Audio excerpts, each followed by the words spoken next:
Most clinic owners, unfortunately, think they've got a business, but the actual reality is they've built themselves a job.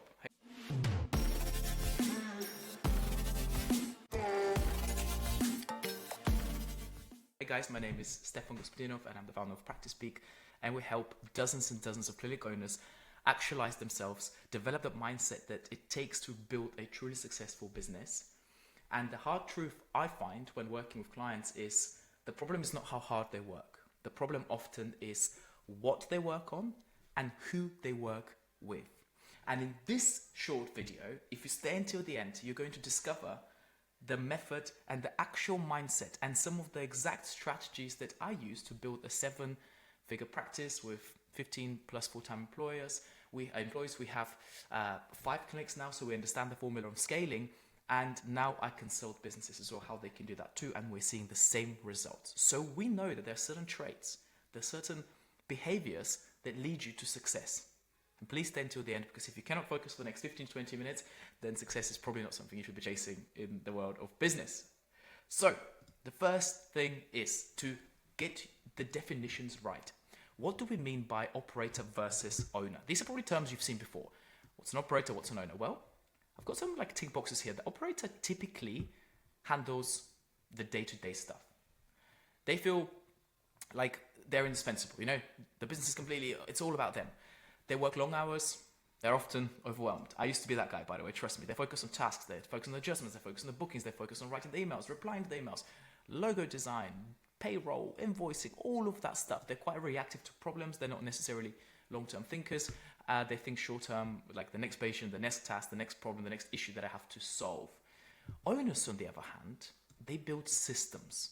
They hire people to handle the day-to-day stuff. They can step away and the clinic still thrives. I remember my first holiday I took, the whole business almost collapsed. I was very, very early in business and I thought I had something special. I definitely didn't. They spend time on strategy, growth, and leadership. When we coach people in the program, the first thing they want to know is how can they get more new patients? They very quickly realized it wasn't the new patients that was the problem, it's the lack of leadership and the lack of clarity of them understanding what success looks like. And business owners, true business owners, think long term. They think about the vision, the team, the culture, the scale, the way they scale and the way they make impact, and they think maybe 3 or 4 or 10 steps ahead. This is one thing that I learned quite early in business is people that operate, they think on how. They think, how can I get this job done? How can I get it done better? How can I get it done faster? Owners, true entrepreneurs, think who. Who can help me build this project? Who is technically more qualified than me at doing this task? Who is my manager that I can hire to delegate 99.9% of my operational tasks? And if you stay until the end, I'm actually going to share with you some of the exact tools that I shared in my private community group and the Practice Peak Mastermind, and things that I use myself personally in my life. So if some of those signs you still have, you're an operator. If you're the bottleneck of the business, and when it comes to decision making, you can't take a 2-week holiday without stressing out.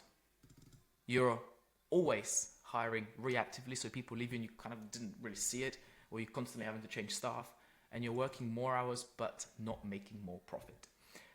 And this is the real example that I experienced when I was first, it was probably 3 or 4 years into practice, and I've made a whole video on how I almost lost half of my turnover and half of my business in a matter of 2 or 3 months.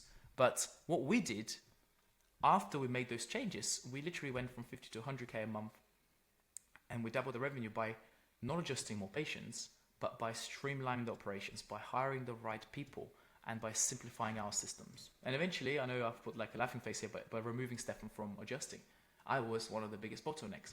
And this graph is something I want you to visualize. So if you're watching this on YouTube, it's much more helpful than not watching it on YouTube. But you have this Y and X axis. And on the bottom, you have 2 things. You have today and you have the future. And on the left axis, you have doer and designer. Like you're designing systems, processes, procedures. Operators stay in this bottom left quadrant here. Okay? These guys might be thinking about, oh, how do I get 2 extra adjustments this week? Or how do I don't know, write back this email to the patient who just wanted to change their appointment. A doer always thinks about the future. They think in systems. They think in future-proofing the business, they're designing the business. So if you find yourself that you're doing lots of tasks down here, you're reactive, you're thinking about today and short term, and you're just doing everything yourself. If you're a true entrepreneur and you want to build a successful business that lasts and has a major impact and is ethical, because those two are not mutually exclusive, you've got to find yourself in this part of the graph where I'm thinking about the future. I'm thinking about who can help me do this, who's actually better than me at adjusting, who's better than me at managing the team, and those people stay in the top right quadrant. So think about where you place yourself. This is going to be a hard task, but let's get into the nitty-gritty of this video. So we've designed this like owner upgrade blueprint that has 5 steps. The first thing I need you to do is to write down your ideal job description as an owner. What do you do each week and what don't you do? This is step 1, is redefining your role. The second step is starting to understand what SOPs and what delegation looks like. For those of you who have never heard of the term SOP, that stands for Standard Operating Procedure. And a standard operating procedure might be a simple cancellation policy you have in your clinic. Do you follow it? Do you have it written down? Do you use things like Loom, Google Docs, or simple checklists to document those tasks so you can train someone to do that? And if you haven't watched my videos on like the 3 or 4 Ds we use as a framework, please go back and watch it. We talk about how to document something, how to duplicate it, and how to delegate it. The third step is actually starting to think about hiring the right team, the right people. Invest time in hiring great people, or growing them internally, or both, because ownership without the right team just equals stress. You're just managing more people. And I've seen this, literally, it's the difference between the day and night in my practice, and now I see it with other clinics. So we do help a lot of practices understand how to hire, how to build the team structure, how to support their teams. So I call it the win-win-win triangle. The clinic wins, the practitioner or the associate wins, and eventually the client wins, or that's the patient, because that is ultimately what it's there for, and probably why you started the business in the first place, is to help more people. You've got to create your weekly time block. So I want you to start spending, even if it's just 30 minutes, but I'll probably start from 1 or 2 hours a week minimum, when you're not adjusting, no admin, just strategy, vision, and deciding on how you're growing the business. Strategy, vision, and growth. And finally, I want you to audit your clinic for operational traps, and you can do a 7-day time audit, which is a tool that I can give you guys for free. If you're really serious about this, I want you to use it. I don't really care about charging money for these tools, because these tools have helped me become much more effective in my decision making, reduce the stress, and actually give my team more of my time. And this is something that I absolutely make the most of. It's very painful to go through this exercise, but it's absolutely essential if you want to take your practice to the next level. Okay, so the first thing you actually have to understand before you do the exercise, and I'm not going to, this has to be another video because this will take me another 6 hours, but if you do want it, just pop in the comments below and we'll send you the how to audit your week and the tool that we personally use to do that. But the first thing I want you to think about before you even understand how to delegate tasks and where to spend your time is to understand how much is your time worth per hour. So let's just assume, and this is the formula, by the way, annual income total turnover. So let's say last year you made £100,000, okay? You divide that total turnover by the annual working hours. So let's say you work, 30 hours a week, times that by 48 weeks of you working on the business, and you'll get this number. Because I usually spend I probably spend less now, but I was a little bit more, bumped up that number. And then that would equal your time value pound per hour. Pound per hour. Now, there is a big psychological shift that you absolutely have to make. And one of the stories I can give you is literally this morning, my wife says to me, oh my God, I'm going to spend the whole day, she's got a business, I'm going to spend the whole day uploading videos from hard drive to YouTube or Vimeo so she can build this like membership platform. And I said to her, isn't it easier just to pay someone $5 from Fiverr to do that job for you? It's just, yeah, I know, and I'm a control freak and I'm going to learn. But this is the level of thinking that 99% of business owners out there think that. You guys can be the top 1% who think differently. You understand the value that you have and how much your business makes an hour.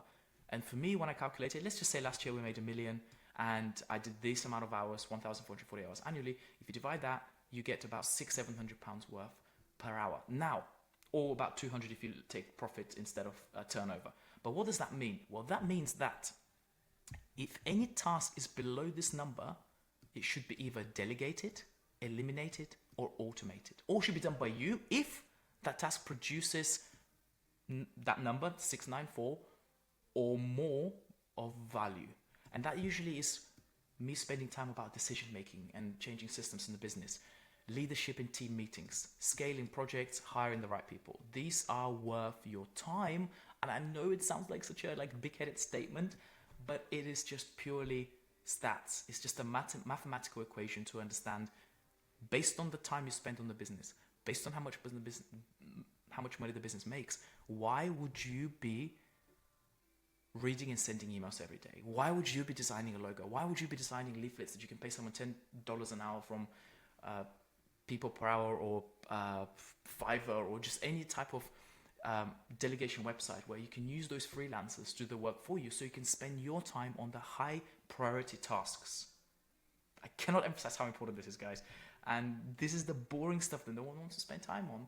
But if you do want to have a month off, 3 months off, 6 months off, a year from your business, and your business still runs and it still serves the community and it still runs itself, you need that kind of thinking.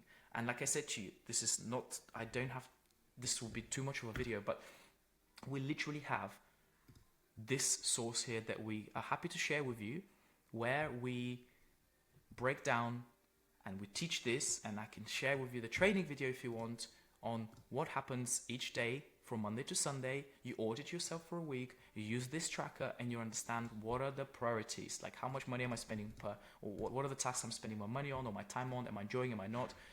Is it a strength of mine, is it not? Do I delegate this? Do I automate it? Do I delete it from my to-dos? What is the priority on it? So really, really important stuff. But these tools are designed, initially I didn't design these tools to be just making tools for the sake of making tools. These tools are actually things I used to do to get my business to this level, and that is the only way I can get my business to this level. So I hope this video was helpful. One of my kind of call to actions with you guys watching this channel is this. I cannot help all of you. I give a lot of this stuff for free. People find it extremely valuable when they put it into practice, but if you're serious about taking your practice to the next level, let's talk. We offer these free clinic audits where I sit down with you over an hour or so on Zoom. We'll go through the bottlenecks of the business. How do we solve these challenges? If I'm the right person to help you, great, we can work together. If not, I will send you the right way and I'll give you some tips and strategies that you can utilize. If you're not ready to join, that's fine. But please, please, please don't feel like it has to be stressful. You have to be lonely on this journey. We have a community of like 40 clinic owners now in our mastermind. And those guys are unbelievable because we're growing together. We're sharing ideas. They have mentors. And most importantly, people pay me for telling them what not to do, because the mistakes that we've made can save you a lot of time, a lot of money, and a lot of energy. So guys, thank you for watching. Don't forget to subscribe. Do send us some suggestions of what you find valuable in these videos. And please, please, please remember to go through some of these exercises that we went through. Love you. See you next time. Bye-bye.